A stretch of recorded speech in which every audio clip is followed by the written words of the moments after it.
नमस्कार, आर्या न्यूज देख रहे हैं आप। मैं हूं आपके साथ पल्लवी सिंह।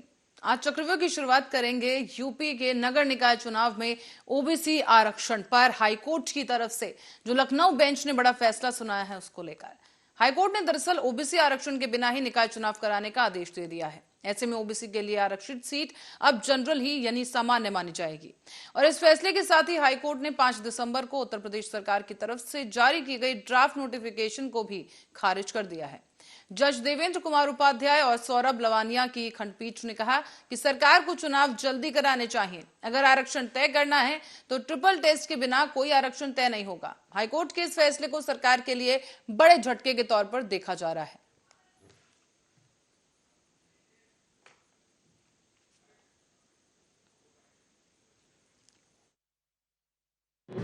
5 दिसंबर को प्रदेश सरकार ने एक नोटिफिकेशन जारी किया गया था जिसमें रिजर्वेशन को लेकर के वो नोटिफिकेशन था।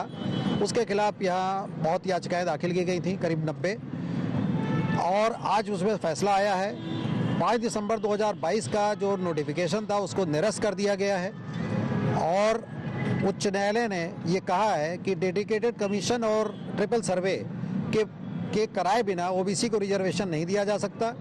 चूँकि उस सर्वे में और उस कमीशन में समय लगेगा, इसलिए मौजूदा चुनाव तुरंत कराया जाए और उसमें ओबीसी की जो सीटें रिजर्व की गई थी उसको समाप्त किया जाए और सारी सीटों को जनरल से भरा जाए। सिर्फ शेड्यूल कास्ट का रिजर्वेशन दिया जाएगा। फर्दर कोर्स ऑफ एक्शन देखिए, उत्तर प्रदेश सरकार को तय करना है। अगर सरकार चाहे तो 31 जनवरी तक ये चुनाव करा सकती है, क्योंकि उच्च न्यायालय की तरफ से ये रास्ता साफ हो गया है। सिर्फ ओबीसी को रिजर्वेशन अगर सरकार नहीं देना चाहती है तो सरकार ये चुनाव करा सकती है। अगर सरकार चाहती नहीं ओबीसी को रिजर्वेशन दिया जाए तो सरकार या तो सर्वे का वेट करे और या तो उच्च न्यायालय को अप्रोच करे। माननीय उच्च न्यायालय इलाहाबाद की लखनऊ खंडपीठ का जो नगरीय निकाय चुनाव के संबंध में फैसला आया है, हम फैसले का स्वागत सम्मान करते हुए विधि विशेषज्ञों के द्वारा देश का अध्ययन करवा रहे हैं।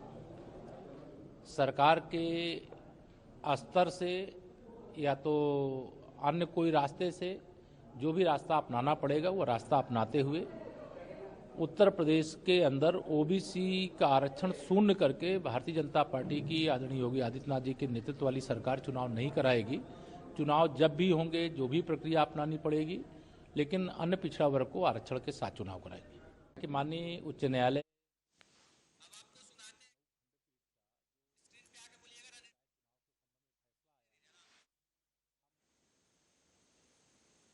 तो आपने सुना डिप्टी सीएम केशव प्रसाद मौर्य ने क्या कुछ कहा, लेकिन अब बीजेपी जो है एक बार फिर से विपक्ष के निशाने पर आ गई है। इस बीच खुद मायावती ने भी बीजेपी पर हमला बोला तो वहीं अखिलेश यादव भी बीजेपी पर करारा प्रहार करते हुए नजर आए। इस बीच उन्होंने क्या कुछ कहा, आइए वो आपको अब सुनाते हैं। कि हमारा पिछड़ों का हक छीना जा रहा है और ये केवल पिछड़ों का हक नहीं छीना जा रहा है। भारतीय जनता पार्टी सत्ता में रही तो जो बाबा साहब भीमराव अम्बेडकर जी ने अधिकार दिए हैं उन अधिकारों को धीरे धीरे छीन लिया जाएगा। अभी कुछ चीजें दिखाई दे रही हैं और कुछ चीजें नहीं दिखाई दे रही हैं। भारतीय जनता पार्टी हमेशा आरक्षण विरोधी काम किए उसने। भारतीय जनता पार्टी आरक्षण विरोधी है, पिछड़ा विरोधी है, दलित विरोधी है। इन्हें संविधान की। और आइए अब आपको समझाते हैं कि सरकार ने कैसे किया आरक्षण सिस्टम को लागू, या क्या कुछ किया गया उस दौरान। यहाँ आपको बताते चले कि आरक्षण सिस्टम लागू करने के लिए सरकार जनगणना के आंकड़े देखती है। यहाँ आपको ग्राफिक्स के जरिए हम समझा रहे हैं कि आरक्षण सिस्टम लागू करने को लेकर आंकड़े देखे जाते हैं और इसमें उस वार्ड में वर्तमान जनगणना के अनुसार क्या आबादी है उसे ध्यान में रखा जाता है। अगर ओबीसी और एससी की संख्या जनगणना में ज्यादा हो तो उसके हिसाब से उनको आरक्षित किया जाता है। साथ ही कोविड की वजह से साल 2021 में जनगणना नहीं हो पाई थी।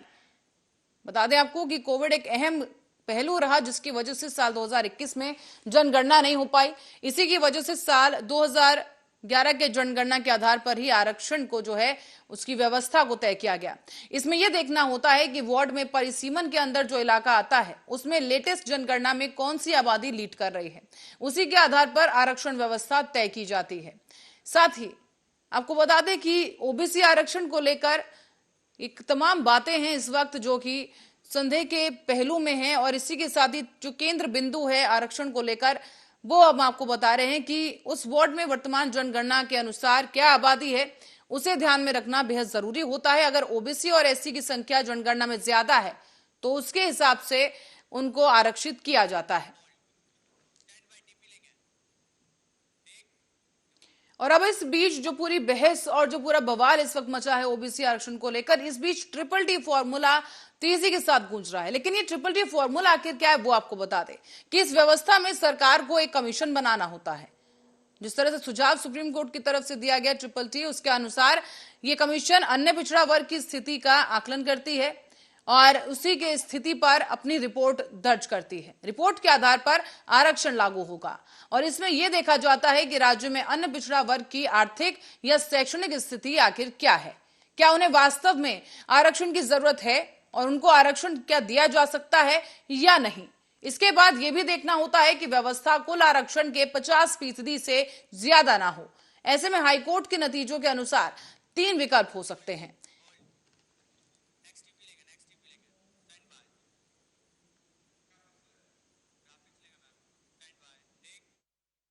और इस बीच जैसे कि हमने कहा विकल्पों की अगर हम चर्चा करें वो अब आपको ग्राफिक्स के जरिए हम बता दें कि ऐसी स्थिति में क्या कुछ विकल्प सरकार के पास इस वक्त मौजूद हैं। अगर कोर्ट आरक्षण के लिए सरकार के रैपिड टेस्ट को मान्य करती है तो निकाय चुनाव जनवरी के अंत में कराए जा सकते हैं। ऐसे में जिन नगर निकायों का कार्यकाल पूरा हो गया है वहां तब तक के लिए प्रशासक बैठाए जा सकते हैं और सरकार के पास विकल्प दूसरा है। दूसरा विकल्प की अगर हम बात करें तो अगर कोर्ट 10 से 15 दिन अन्य पिछड़ा वर्ग आरक्षण संबंधी प्रक्रिया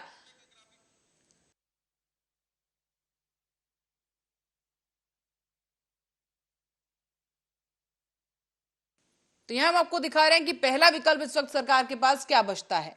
यहां पर बताया जा रहा है कि जब तक के लिए प्रशासक यहां पर बैठाए जा सकते हैं जब तक कोई बड़ा फैसला नहीं आ जाता। अगर कोर्ट आरक्षण के लिए सरकार के रैपिड टेस्ट को मान्य करती है तो निकाय चुनाव जनवरी के अंत में कराए जा सकते हैं। संभावना है कि जनवरी के अंत तक चुनाव हो जाए। ऐसे में जिन नगर निकायों का कार्यकाल पूरा हो गया होगा उनको लेकर वहां तब तक के लिए प्रशासक बैठाए जा सकते हैं।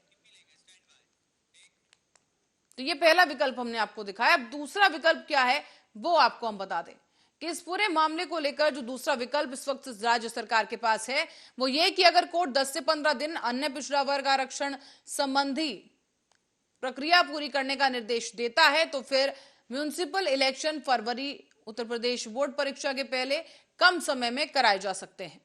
साथ ही साथ यहां पर आपको बताते चलें कि ये दूसरा विकल्प इस वक्त सरकार के पास बचता है जहां कम समय में ये चुनाव हो सकता है। अगर कोर्ट 10 से 15 दिन के अंदर जो है अन्य पिछड़ा वर्ग को लेकर संबंधी प्रक्रिया पूरी करने के निर्देश देता है तो फिर म्युनिसिपल इलेक्शन फरवरी में यूपी बोर्ड परीक्षा के पहले हो सकते हैं। और अब हम बताएंगे आपको कि सरकार के पास तीसरा विकल्प इस वक्त ऐसी स्थिति में क्या है। यहां आपको बता दें कि अगर कोर्ट ओबीसी आरक्षण के लिए आयोग गठित कर 1 से 2 महीने में नए सिरे से पूरी प्रक्रिया के पालन का निर्देश देता है तो फिर चुनाव मार्च या फिर अप्रैल के महीने में यूपी बोर्ड परीक्षा के बाद कराया जाना संभव होगा। यहां आपको बता दें कि ये 3 बड़े विकल्प हैं जो इस वक्त राज्य सरकार के पास हैं। जो ग्राफिक्स के जरिए हमने आपको दिखाया, यहां पर तीसरा विकल्प आपके सामने है कि अगर कोर्ट ओबीसी आरक्षण के लिए आयोग गठित कर वहां पर 1 से 2 महीने में नए सिरे से पूरी प्रक्रिया के पालन का निर्देश दे सकता है। और अगर ये निर्देश होता है तो फिर चुनाव मार्च या अप्रैल में यूपी परीक्षा बोर्ड के बाद हो सकते हैं।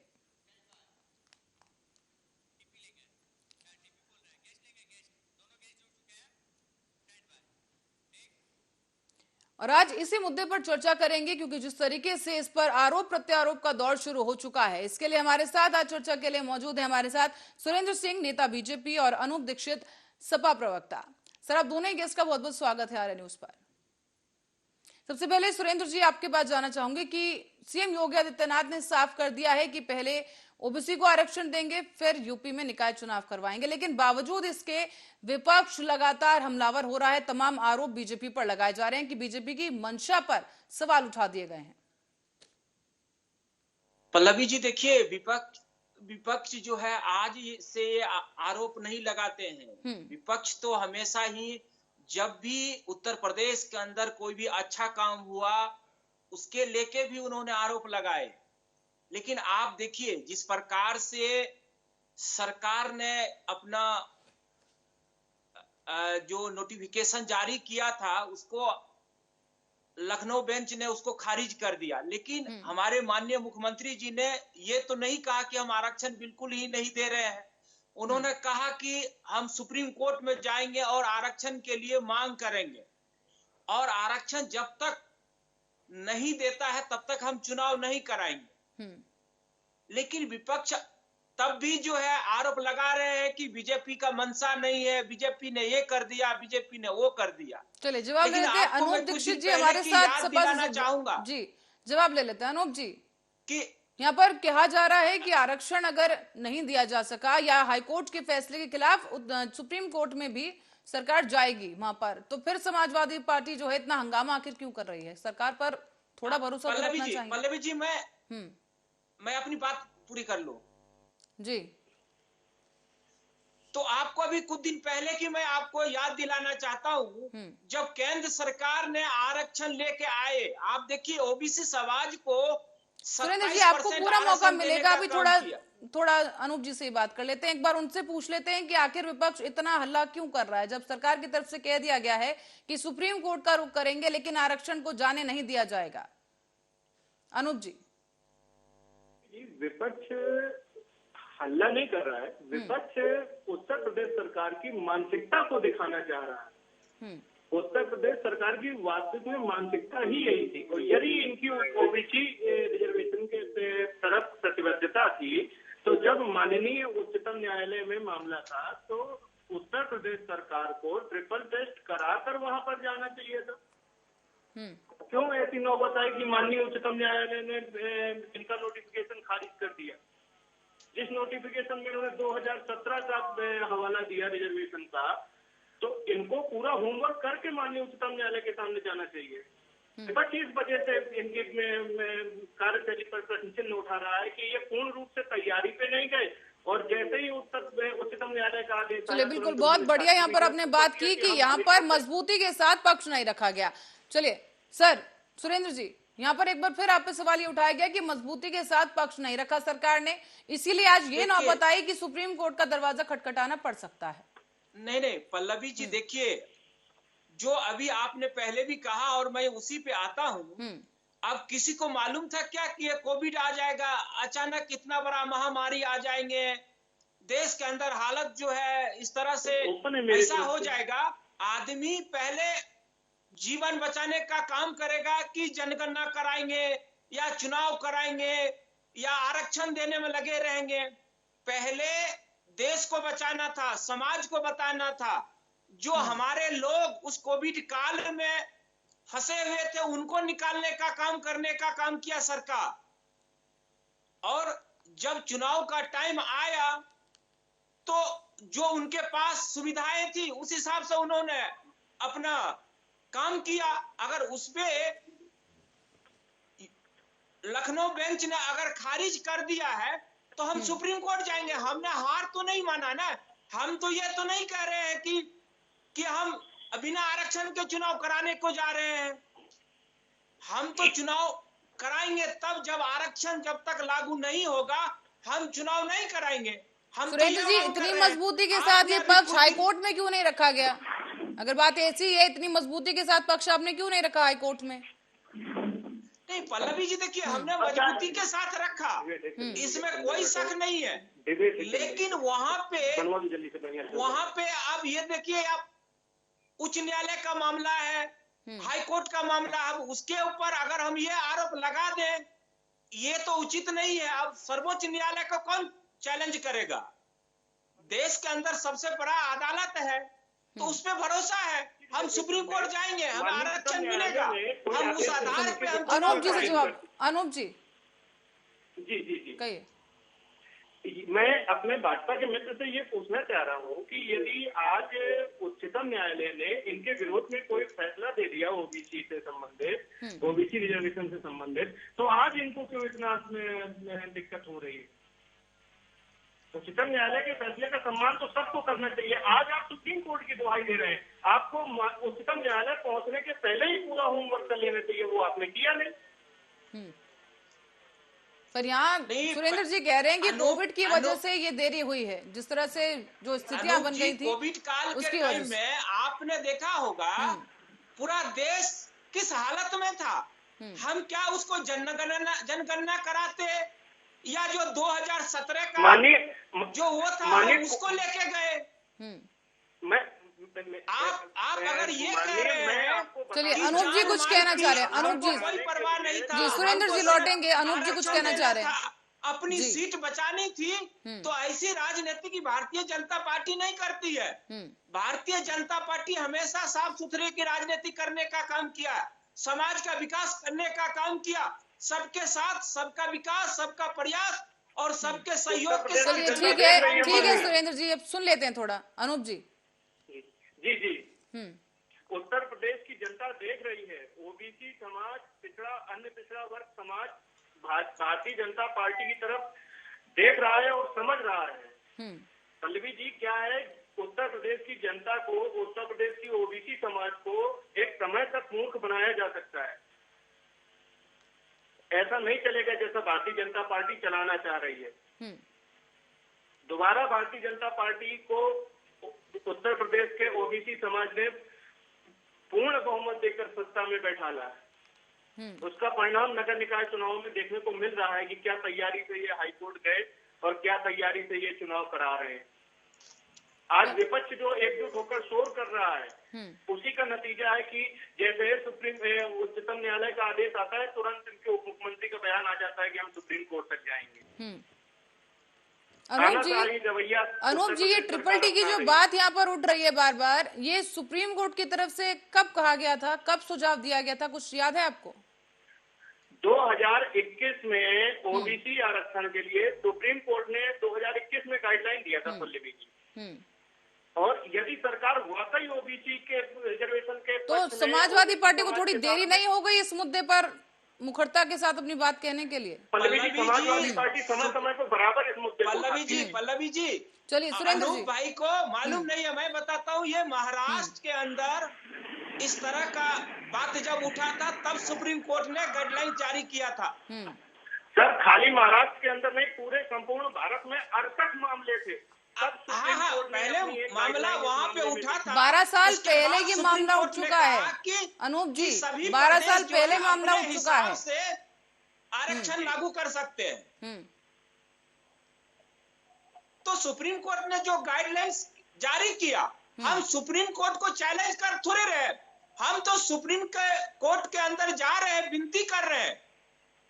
यहाँ पर सुरेंद्र जी, आप सुप्रीम न्यायालय की इतनी तारीफ कर रहे हैं, बात कह रहे हैं कि आप सम्मान करते हैं। सुरेंद्र जी, आप इतना सम्मान करते हैं सुप्रीम न्यायालय का, लेकिन उसके बाद भी जो उन्होंने सुझाव दिया उस पर कोई काम क्यों नहीं किया गया? कोविड से जो हालात थे उसके बाद बेहतर भी हुए, उसके बाद सरकार ने क्यों काम नहीं किया इस बात पर? प्रदेश सरकार नगरीय निकाय सामान्य निर्वाचन के परिप्रेक्ष्य में आयोग गठित कर ट्रिपल टेस्ट के आधार पर क्यों काम नहीं किया गया? तो नहीं, उसके पास टाइम नहीं बचा ना। जनगणना एक दिन में नहीं होने वाला था ना कि आज हम करा दें, फिर उसमें भी गलती। तो फिर आप किस आधार पर आप समय मांग रहे हैं? आप फिर किस आधार पर समय मांग रहे हैं और सुप्रीम कोर्ट में आप क्या बोलकर जाएंगे? क्योंकि बात तो अभी भी वही है कि ओबीसी आरक्षण के लिए ट्रिपल टेस्ट करवाना होगा, पहले कमेटी गठित करनी होगी। क्लियर करना चाहता हूँ जी। देखिए, जिस आधार पे हम सुप्रीम कोर्ट जाना चाह रहे हैं, उससे पहले जो आपने कहा कि विधानसभा चुनाव था, फिर अचानक चुनाव क्या है, अगर डेट अगर हम आगे बढ़ाते, अगर चुनाव सही टाइम पर नहीं कराते, तो फिर विपक्ष के लोग आरोप लगाते कि इन्होंने चुनाव आयोग से मिले, सुप्रीम कोर्ट इसका है, सीबीआई इसका है, ईडी इसका है, ये तमाम लोग इनका है, जिसके कारण ये मिली भगत से ये सारा काम उल्टा सीधा किया। तो जो 2017 का जनगणना किया हुआ था, 2011 का, उसी के आधार पे हमने लागू करने का काम किया। तब की सरकार इन्हीं की सरकार थी, हमारी आप अब की सरकार बात तब करिए नहीं थे। पहले सर, अब की बात करिए। पहले सरकार ने हाई कोर्ट को बताया था कि निकाय चुनाव में ओबीसी आरक्षण में सुप्रीम कोर्ट का सुझाव वो ट्रिपल टेस्ट का और- फॉर्मूला अपनाया जा रहा है, नहीं। लेकिन फिर आपने कहा कि बिल्कुल। ट्रिपल टेस्ट फॉर्मूला नहीं अपनाया गया। ओबीसी की स्थिति की जो रिपोर्ट है वो बनाने के लिए कमीशन ही नहीं बनाई गई। बोले 5 बजे आप ही ने कहा हाई कोर्ट में कि अपनाया गया था फॉर्मूला, लेकिन फिर बाद में इनकार कर दिया गया। उसी के बाद हाई कोर्ट को यह फैसला देना पड़ा कि क्योंकि कुछ दिनों में ये आरक्षण नहीं हो जाता है, कुछ दिनों में टेस्ट नहीं हो जाता है, इसीलिए इस चुनाव के लिए आरक्षण के बिना ही इस चुनाव को संपन्न कराना पड़ेगा। देखिए, अगर ट्रिपल टेस्ट पे अगर हम जाएंगे तो ये सरकार की जो पूरी कमीशन का अन्य पिछड़ा वर्ग के ये तमाम लोगों के साथ मिलके फिर वहां पे पूरी सिस्टम को देखना पड़ेगा ना। ये कहने से और अभी कह दिया लागू नहीं होगा ना। तो फिर आपने क्यों और कहा कि आप हाँ ये देखिए- लागू किया गया है या इसका इम्प्लीमेंट किया गया है चुनाव में आरक्षण के लिए? पहले क्यों हामी भर दी गई नहीं। हाई कोर्ट में? नहीं, हाईकोर्ट में हाँ नहीं भरी गई ना। जो 2011 का जनगणना था जी अनूप जी आ उसके जाए। आधार पे हम कोर्ट जाने का काम किए। चलिए तो अब अनूप जी अगर से जवाब उन्होंने दे खारिज लेते हैं। कर दिया, हम सुप्रीम कोर्ट जाएंगे और हम टाइम मांगेंगे कि हमको टाइम दीजिए। जिस प्रकार से आपने देखा होगा अभी दिल्ली के अंदर चुनाव हुआ, दिल्ली में नगर निकाय का चुनाव हुआ। सर दिल्ली को आप छोड़ 272 दीजिए, सीट उत्तर पहले प्रदेश में ही होते रहते थे। हैं। चलिए अनूप जी से प्रतिक्रिया ले लेते हैं। अनूप जी। जी पल्लवी जी, भारतीय जनता पार्टी की मंशा ही नहीं थी चुनाव कराने की। भारतीय जनता पार्टी वास्तविकता में निकाय चुनाव से डर रही है उत्तर प्रदेश। इसी वजह से इस तरह के हथकंडे अपनाए जा रहे हैं। नहीं, Bharatiya Janata party OBC reservation के लिए ट्रिपल टेस्ट करा के ही उच्चतम न्यायालय के समक्ष अपने सारे कागज पेश करने। पर अनूप जी, जैसे कि सुरेंद्र जी कह रहे हैं, जिस तरह की परिस्थितियां थी तो समय नहीं लगा कि करवाया जाए ये ट्रिपल टेस्ट का फॉर्मूला लागू करवाया जाए। क्या आपको लगता है कि ये सही है? और अगर आपकी सरकार सत्ता में होती तो इस परिस्थिति में ट्रिपल टेस्ट को लागू करवा के आरक्षण को बेहतर तरीके से किया जा सकता था? पल्लवी जी, उत्तर प्रदेश में 2017 से आप सरकार में हैं। आपको एक पंचवर्षीय नहीं, पूरी एक पंचवर्षीय पूरी मिली और उसके बाद फिर 1 साल हो गया। यदि आप वास्तव में जनगणना जातिगत कराना चाहते, जातिगत आधार पर, तो आप करा सकते थे पर्याप्त समय। 2 साल कोविड के हटा दीजिए, कोविड 2020 से आया। केंद्र की सत्ता में आप 2014 से बैठे हुए हैं। सुरेंद्र जी जवाब दीजिए। वो कह रहे हैं 2017 से आप सत्ता में बैठे हैं, लेकिन उसके बाद भी आरक्षण को गंभीरता से नहीं लिया गया। क्या ये बीजेपी की चूक रही सर यहाँ पर?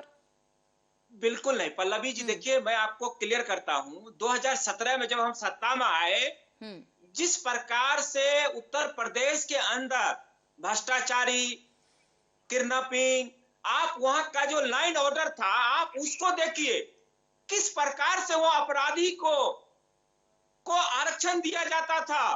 आज उसी आरक्षण की तो मांग कर रहे हैं। आज ये क्यों बौखलाए हुए हैं? इनका यही कारण है कि आज उत्तर प्रदेश से गुंडा माफिया का सफाया हो गया है, जिसके कारण आज विपक्ष के लोग को आज ये लग रहा है कि अब आने वाला टाइम में वो निकाय के चुनाव में भी हमारी सत्ता नहीं आने वाला है, जिसके कारण ये मांग कर रहे हैं। और तो क्या ये आपका कहीं ना कहीं आप ये इशारा कर रहे हैं कि इस आरक्षण की वजह से कहीं ना कहीं समीकरण बदल जाते, वोट पर असर पड़ता? नहीं, समीकरण बदलने की बात नहीं कह रहा हूं। आज उत्तर प्रदेश के अंदर कानून व्यवस्था की बात करूं, चाहे ये तमाम विकास की बात करूं, आज उत्तर प्रदेश की जनता जो है भारतीय जनता पार्टी के साथ खड़ा है। आज आरक्षण का बात जो है मिलनी चाहिए। अगर आज आरक्षण, बिना आरक्षण का भी चुनाव होता है तब भी भारतीय जनता पार्टी जीतेगी। लेकिन अब देखिए, 2022 में जब हमारी दोबारा सरकार में जब हम आए, 20 ओबीसी जाति के लोगों को हमने मंत्री बनाने का काम किया। 9 दलित महादलित के लोगों को हमने मंत्री बनाने का काम किया। आप देखिए टोटल 52 से 54 मंत्री हैं हमारे, उसमें हम 50% से ज्यादा जो है हम मंत्री बनाने का काम किए हैं। तो हम कहां पे हम आरक्षण के विरोध हैं, जरा आप पूछिए। तो सर आपको बताना पड़ेगा ना, और ये आपने किसी पे एहसान तो किया नहीं है। समीकरण तो बीजेपी को भी साथ देते ना सत्ता में रहने के लिए, ट्रिपल टी आखिर लागू क्यों नहीं किया? सवाल तो यहाँ पर ये खड़ा होता है कि क्या इसके पीछे थ्योरी ये भी सामने आ रही है, आरोप ये भी सामने आ रहा है कि अगर ये फॉर्मूला लागू कर दिया जाता तो पिछड़े समाज की भागीदारी पर असर पड़ता, वो कम हो जाती। नहीं, क्या तो सही उनकी है? भागीदारी को हमने आगे रखा ना, हमने मंत्री बनाया। आप देखिए ना 52 मंत्री हैं, 20 हमने ओबीसी समाज से बनाया, 9 दलित समाज से बनाया। उसके बाद आप देख लीजिए 9 ठाकुर से है, 7 ब्राह्मण से है और तमाम जातियों से हमने लिया। तो वहां पे भी तो हमने आरक्षण देने का काम किया। सवाल आरक्षण का नहीं है, सवाल यह है कि प्रदेश में विकास कैसे हो, प्रदेश का नाम पूरे देश में कैसे आगे बढ़े। सवाल यह है, सवाल यह नहीं है कि आरक्षण हो और प्रदेश जो है विकास ना करे। तो फिर उस आरक्षण का क्या फायदा है, आप हमको बताइए। चलिए अनूप जी से जवाब ले लेते हैं। अनूप जी, आपने सुना सुरेंद्र जी ने जो सवाल यहाँ पर उठाए हैं? सुरेंद्र जी और भाजपा जी की मानसिकता संपूर्ण उत्तर प्रदेश देख रहा है, समझ रहा है, जान रहा है, उसमें मुझे बहुत कुछ कहने की आवश्यकता नहीं है। मैं तो सुरेंद्र जी से सिर्फ इतना ही निवेदन कर सकता हूँ, सुरेंद्र जी उत्तर प्रदेश के पिछड़े समाज में, अन्य पिछड़े वर्ग ने, दलित समाज में और सवर्ण समाज में संपूर्ण उत्तर प्रदेश की जनता ने आपके ऊपर पूर्ण रूप से विश्वास करके आपको अपना मत देकर दोबारा सत्ता में स्थापित किया। तो कम से कम कोई ऐसा कार्य न करें जिससे किसी एक वर्ग विशेष या किसी एक समाज विशेष को धक्का लगे। तो सर आपकी सरकार जब सत्ता में थी आपने कितना काम किया आरक्षण को लेकर? जो आज आप बीजेपी पर सवाल उठा रहे हैं उस पर तो हम आएंगे अभी, लेकिन आपकी सरकार जब सत्ता में थी तब आरक्षण को लेकर कितना यहाँ पर काम किया गया? ट्रिपल टी तब कितना लागू किया गया? ट्रिपल टी के बारे में सुझाव दिए हुए समय हो चुका है सुप्रीम कोर्ट को। पल्लवी जी 2012 से 2017 के बीच में हम सिर्फ उत्तर प्रदेश में थे और उत्तर प्रदेश में आरक्षण किसी भी चुनाव, नगर निकाय ले लीजिए आप, ग्राम में पंचायत चुनाव ले लीजिए आप, किसी भी चुनाव में आरक्षण की कभी कोई ऐसी समस्या ही नहीं आई। और किसी भी चुनाव में विपक्ष हाई कोर्ट और सुप्रीम कोर्ट तक नहीं गया, या कोई ऐसी जनहित याचिका नहीं डाली गई जिसमें चुनाव के समय आरक्षण के संदर्भ में कोई रोक लगाई गई। आप उत्तर प्रदेश में देख लीजिए, पिछले कार्यकाल में जब पंचायत चुनाव हुए थे तब हाईकोर्ट को हस्तक्षेप करना पड़ा था और दोबारा इन्होंने आरक्षण लागू किया। नगर निकाय चुनाव हुए, वही स्थिति। चलिए सुरेंद्र जी जवाब लेते। सुरेंद्र जी, अनूप जी ने तो कहा है कि जब हमारी सरकार थी तब तो भाई बहुत बेहतरीन तरीके से चुनाव हुए, आरक्षण भी बहुत बेहतरीन तरीके से पेश किया गया।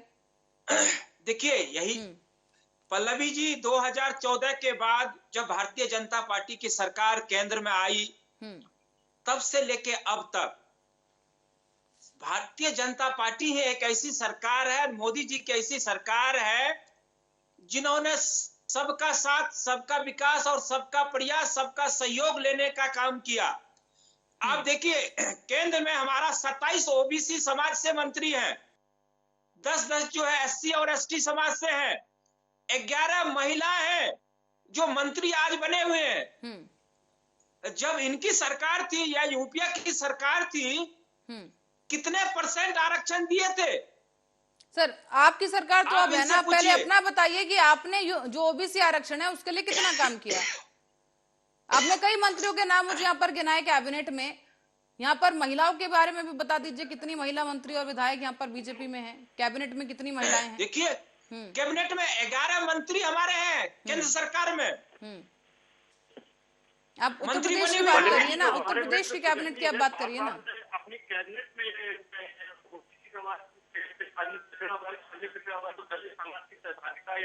रिजर्वेशन बढ़ा रहे हैं, ये कहीं ना कहीं उत्तर प्रदेश के नगर निकाय चुनाव में इनके अंदर का डर प्रदर्शित कर रहा है। चलिए सुरेंद्र जी, इस तरह खड़े हुए हैं कि अनूप जी जवाब लेने दीजिए, अनूप जी जवाब लेने दीजिए। जी सुरेंद्र जी बात पूरी कीजिए। देखिए, निकाय चुनाव में अभी जो प्रक्रिया है, हम सुप्रीम कोर्ट जाएंगे, आरक्षण की मांग निकाय करेंगे चुनाव को थोड़ी देर के लिए और दरकिनार आरक्षण कर लेके देते हैं। आएंगे। सुरेंद्र जी, निकाय चुनाव को थोड़ी देर के लिए दरकिनार करते हैं। आप बताइए ओबीसी आरक्षण के लिए अभी तक बीजेपी ने किया क्या है उत्तर प्रदेश को लेकर, बताइए। देखिए, केंद्र सरकार ने जो लागू किया उसी के आधार पर उत्तर प्रदेश सरकार ने काम करने का काम किया। अभी आप देखिए, अभी उच्च शिक्षा में भी 27% जो है आरक्षण देने का काम किए हैं। अभी कुछ दिन पहले ही हुआ है ये। और जो सामान्य समाज के लोग हैं उनको भी 10% आरक्षण देने का काम किया गया है। तो ये तो केंद्र की तरफ से किया गया है ना, वास्तविक रूप से ये तो केंद्र की तरफ से किया गया है। कमजोर है सुरेंद्र जी, 10% आरक्षण जो बढ़ाया गया है वो केंद्र ने बढ़ाया है। आप अपनी सरकार की बात कीजिए, उत्तर प्रदेश की बात करिए। उत्तर प्रदेश में ओबीसी वोट बैंक का क्या हाल है? ओबीसी जो लोग हैं, ओबीसी जो पक्ष है, उसका क्या हाल है? उसके आरक्षण के लिए आप क्या कर रहे हैं? ये जो अब आश्वासन और ये जो दलीलें दी जा रही हैं निकाय चुनाव को लेकर, उसकी नौबत आखिर क्यों आई? सवाल तो यही खड़ा हो जाता है। जी सुरेंद्र जी, देखिए, जब जनधन योजना लेके हम आए, जब हमने गैस देने का काम किया, आयुष्मान योजना लागू हमने किया, चाहे वो शौचालय देने का काम किया, प्रधानमंत्री आवास योजना देने का काम किया, आज हर घर अनाज देने का काम कर रहे हैं। हमने कभी किसी से कुछ पूछा नहीं कि आप किस समाज से आते हैं, लेकिन हम लागू किए हुए हैं या नहीं किए हैं। सर ये तो वो काम हुए जो आपने किए हैं, जो नहीं किया है उसके बारे में भी तो जिम्मेदारी सरकार को ही लेनी पड़ेगी ना। उसके लिए कोई और तो बात आएगा नहीं। कहा ना कि हम जिम्मेदारी नहीं ले रहे हैं पल्लवी जी, हम पूरी जिम्मेदारी के साथ कर रहे हैं कि भारतीय जनता पार्टी ही एक ऐसी पार्टी है जो इस देश का विकास और उत्तर प्रदेश का विकास करने के लिए तत्पर है। और आगे आने वाला टाइम में उत्तर प्रदेश आप देखिएगा पूरे देश के अंदर नंबर 1 प्रदेश होने जा रहा है। अभी हमारे मंत्री महोदय जो है विदेश से लौट के आए, तमाम निवेशकों को, तमाम उद्योगपति को उत्तर प्रदेश आने का निमंत्रण दिया है। फरवरी में आप देखिएगा जब हमारा बड़ा शो होगा उत्तर प्रदेश के अंदर, पूरे देश के अंदर उत्तर प्रदेश नंबर 1 प्रदेश बनेगा। चलिए तब देखते हैं कि फरवरी की बात फरवरी में कर लेंगे। चलिए अनूप जी की बात चलेंगे। अनूप जी, लोगों का आज उत्तर प्रदेश से सुरेंद्र जी लौटेंगे आपके पास। हो गया। जी सुरेंद्र जी लौटेंगे आपके पास। अनूप जी से जवाब लेते हैं। अनूप जी, यहाँ पर बहुत बड़े दावे किए गए कि हमने मुफ्त में राशन दिया, कोविड के दौरान जो भी कुछ सरकार की तरफ से किया गया, आयुष्मान योजना की यहाँ पर बात कर दी गई। आप कितना यहाँ पर सहमत हैं? देखिए पल्लवी जी, समाजवादी पार्टी जो काम हुए हैं उनकी तारीफ करेगी। आपने यदि राशन दिया, मुफ्त राशन, तो आपने अपने घर से नहीं दिया, जनता का ही पैसा था और आप सत्ता के शीर्ष में बैठे हुए थे, तो आप जनता की सुनवाई करेंगे। और कोविड काल में अकेले भाजपा की सरकारों ने नहीं, आप अन्य प्रदेशों में देख लीजिए, पश्चिम बंगाल में देख लीजिए, आप कहीं भी उस समय गठबंधन की सरकार महाराष्ट्र में भी थी, वहां पे भी देख लीजिए, तो सब जगह की सरकारों ने जनता के लिए काम किया है। चलिए, पर अनूप जी इस वक्त जो मौजूदा हालात है निकाय चुनाव में आरक्षण को लेकर, नगर विकास विभाग अध्ययन कर रहा है, क्या कुछ कानूनी दावपेच हैं? हाईकोर्ट के आदेश का जो है वो भी अध्ययन किया जा रहा है, तो और सरकार भी दावा कर रही है कि हम सुप्रीम कोर्ट तक भी जाएंगे। तो क्या आप सहमत हैं सरकार के इस आश्वासन के बाद? आश्वासन के बाद अब सत्ता के शीर्ष में तो पल्लवी जी उत्तर प्रदेश सरकार में भाजपा ही है। तो अब ये कह रहे हैं तो इनसे विश्वास करने के बाद कोई दिक्कत नहीं है। और हम लोग जब ओबीसी रिजर्वेशन के लिए आवाज उठा रहे हैं तो यही लोग कह रहे हैं कि आज विपक्ष को इतना दर्द क्यों हो रहा है। पर क्या यहाँ पर विपक्ष माहौल खराब करने की कोशिश नहीं कर रहा है? क्योंकि यहाँ पर दलितों की भी बात, यहाँ पर अखिलेश यादव का बयान हाल ही में सुना कि उन्होंने दलितों को लेकर भी चिंता जता दी है कि आज ओबीसी का ये हाल है, कल दलितों का पता नहीं क्या होगा। क्या माहौल खराब करने की कोशिश की जा रही है यहाँ पर? चिंता दलितों के प्रति जताई। बाबा साहब में भीमराव अम्बेडकर द्वारा बनाए हुए संविधान को भारतीय जनता पार्टी साकार करने पर लगी हुई। चलिए सुरेंद्र जी से जवाब ले लेते हैं। सुने सुरेंद्र जी। देखिए, अखिलेश यादव जी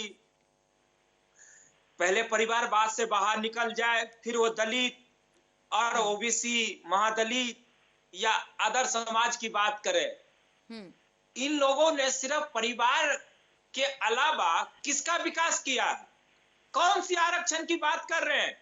एक हमारी बहन जी मायावती जी, उन्होंने हाथी लगाने के अलावा और क्या किए? पूरे प्रदेश में सिर्फ हाथी लगाए। और अखिलेश जी सफाई के अलावा कहीं पे विकास करने का काम नहीं किए।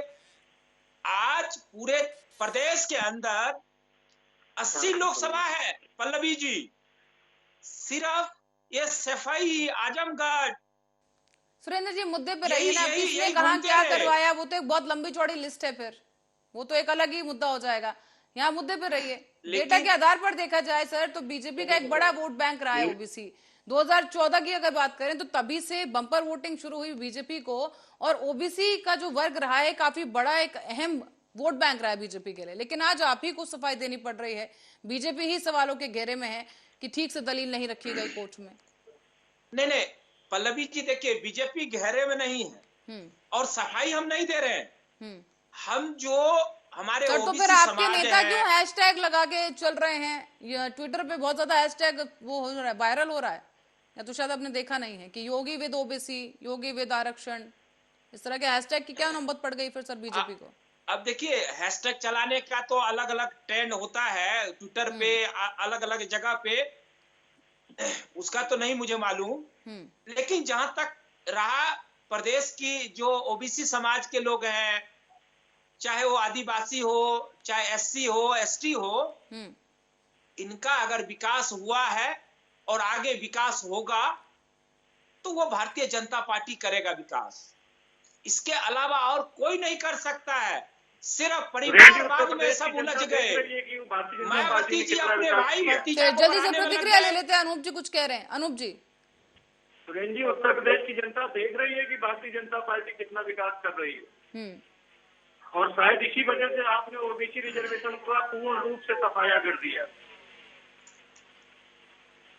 अनूप जी, क्या लगता है कि क्या इसका बड़ा फर्क देखने को मिलेगा निकाय चुनाव में, जिस तरह से आरक्षण को लेकर यहाँ पर बात उठ रही है? और दूसरा सबसे बड़ा सवाल कि हाईकोर्ट साफ कर चुका है कि बिना आरक्षण के इस बार चुनाव होंगे, और अगर सुप्रीम कोर्ट सरकार जाती है और सुप्रीम कोर्ट की तरफ से यही फटकार सरकार को लगती है कि भाई जो मॉडल दिया गया था, जो फॉर्मूला सुझाया गया था, वो आपने लगाया नहीं, तो अब वो भी हाईकोर्ट के फैसले के साथ सहमति रखती है अगर, तो फिर क्या होगा? पल्लवी जी, अभी माननीय उच्चतम न्यायालय के आदेश का गहन अध्ययन की आवश्यकता है।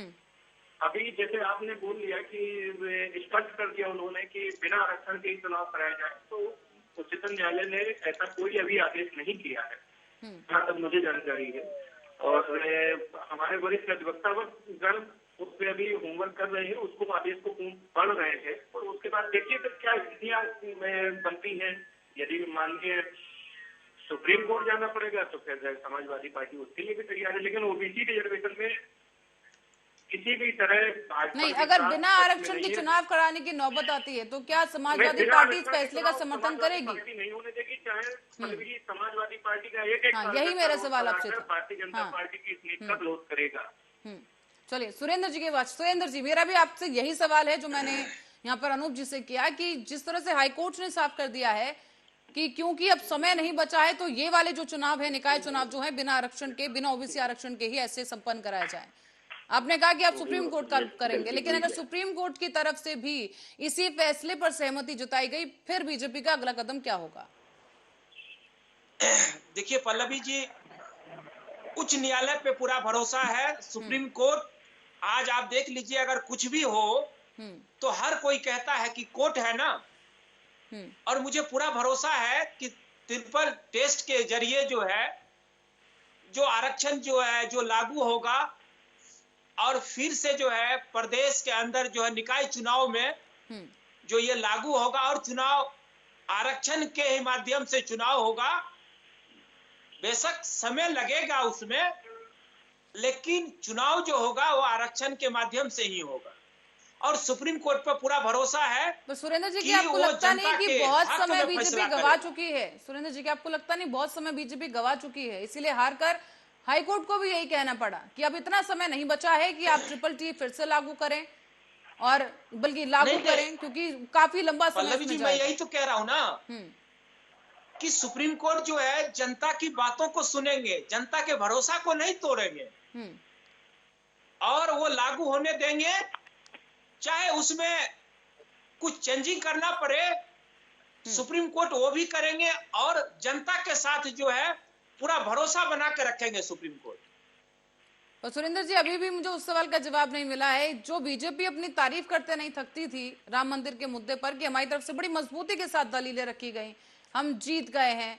अब ये मानने में परेशानी क्यों हो रही है कि आरक्षण के मामले में दलीलें रखने में बीजेपी चूक गई है? मैंने देखिए, आप इधर से कान पकड़िए या उधर से कान पकड़िए, सवाल एक ही है। अगर ये कोविड काल नहीं आता, ये आपदा देश के अंदर नहीं आता, तो आज ये सवाल होता ही नहीं, और ये कोविड काल एक चीज हो 2020 जाता। में आया। आप इस बात को क्यों न कर रहे हैं बार बार? आप कोविड काल का बहाना लेकर नहीं बच सकते।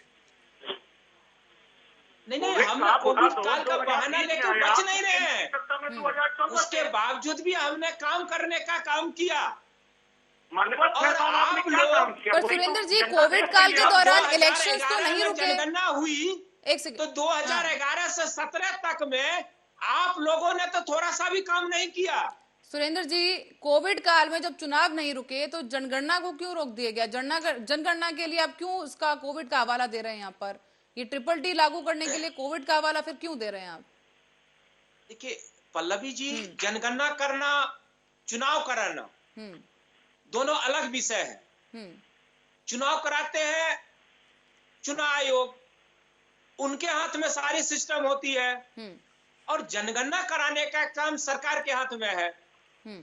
अगर उसमें भी अगर सही ढंग से जनगणना ना हो, फिर आरोप लगेंगे। पर ये रैलियां, प्रचार, ये सब तो प्रत्याशी खुद करते हैं, सरकार के हाथ में होता है ना ये प्रचार वगैरह जो होता है। तो उसके जब लिए वो सब तो हो सकता है तो फिर इस महीना मामले दिन का में क्यों टाइम ढील मिलता है बढ़ती पल्लवी गई? जी। जब वो सब हो सकता है तो इस मामले में ढील क्यों बढ़ती गई? देखिए, ढील नहीं बढ़ती गई। हमने अपने तरफ से, सरकार ने अपने तरफ से नोटिफिकेशन जारी किया। अब कोर्ट ने उसको खारिज कर दिया, तो हम उनको चैलेंज नहीं कर सकते। उनको लगा कि ये गलत है, हम सुप्रीम कोर्ट जाएंगे, वहां पर हमको इनका जो है न्याय मिलेगा। आप समय अनूप जी दीजिए, कुछ वक्त कह रहे हैं। दीजिए, अनूप जी, थोड़ा सा और वक्त इंतजार कीजिए। जी अनूप जी, मैं भारतीय जनता पार्टी के जनता अपने के हक मुद्दे में यही कहना करेगा। चाहूंगा कि उत्तर प्रदेश की जनता इंतजार कर रही है आपके निर्णय का, और ओबीसी वर्ग चाहता है कि बिना रिजर्वेशन के उत्तर प्रदेश में नगर निकाय चुनाव न।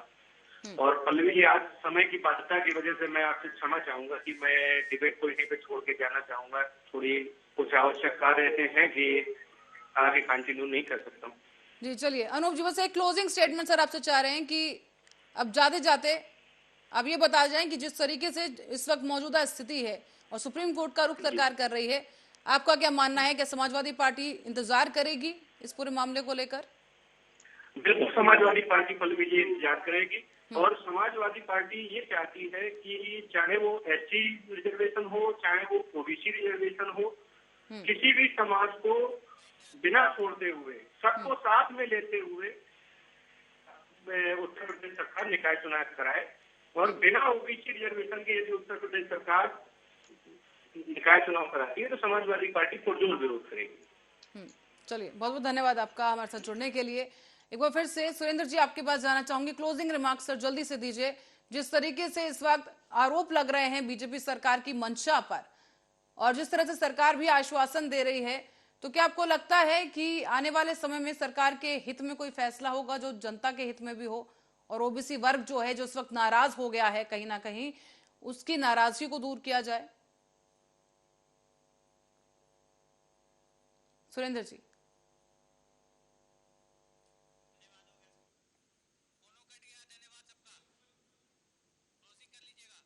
सुरेंद्र जी, आवाज आ रही है आपको?